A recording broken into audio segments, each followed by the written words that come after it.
সুপ্রিয় দর্শক, সম্প্রতি আপনারা লক্ষ্য করতেছেন সোশ্যাল মিডিয়াতে F-35কে নিয়ে ব্যাপক সমালোচনা হচ্ছে। এর কারণ হচ্ছে ভারতকে একটি বিমানবন্দরে দেখা যাচ্ছে এই F-35Bটাকে রাখা হয়েছে হ্যাঙ্গারে এবং তার পাশ দিয়ে ভারতীয় বিভিন্ন এয়ারক্রাফট উড্ডয়ন করতেছে এবং একটা পর্যায়ে ব্রিটিশ রয়্যাল নেভির টেকনিক্যাল টিম এসে এই বিমানটিকে আর সচল করতে পারেনি।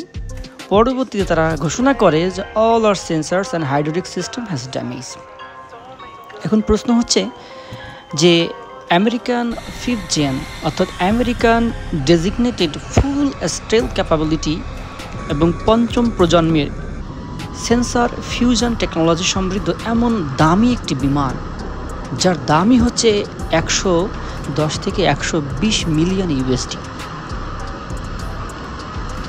তো এত দামি একটি এয়ারক্রাফট কীভাবে এমন ঘটনা ঘটাতে পারে?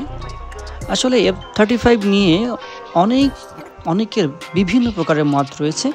অনেকেই এটাকে বলে যে একটি ব্যর্থ প্রজেক্ট, কারণ ইউএসএ এবং তার অ্যালাই যে বন্ধুগুলো আছে তারা মিলে এখানে জায়েন্টভাবে তারা পার্টনারশিপের মাধ্যমে এই F-35 প্রোগ্রামটা হাতে নেয় এবং $1.3 ট্রিলিয়ন ইনভেস্ট করে এই F-35কে বর্তমান তারা নিয়ে এসেছে।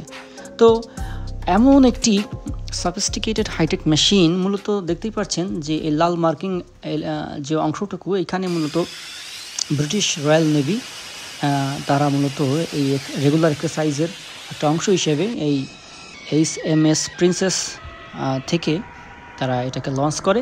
মূলত তারা F-35-এর যে সক্ষমতা এবং যে F-35-এর যে স্টেলথ সক্ষমতা এটা একটু যাচাই করার জন্য ইন্ডিয়ান টেরিটরিতে ঢুকে পড়ে এবং একটা এয়ারক্রাফট তখনই ফোর্স ল্যান্ডিংয়ের জন্য বাধ্য হয় যখন তারা ওরিয়েন্টেড কোনো এয়ার স্পেসে ঢুকে এবং সেখানকার রেডারের খুব ভালো মতো লক হয়ে যায়। তো ইন্ডিয়া এক পর্যায়ে তাকে রেডার লক করে এবং ফোর্স ল্যান্ডিংয়ের জন্য বাধ্য হয়েই পাইলট সেখানে ল্যান্ড করে। তো বন্ধুরা, এখন দেখার যে বিষয়, পরবর্তীতে F-35-এর যে ইন্টারন্যাশনাল ভ্যালু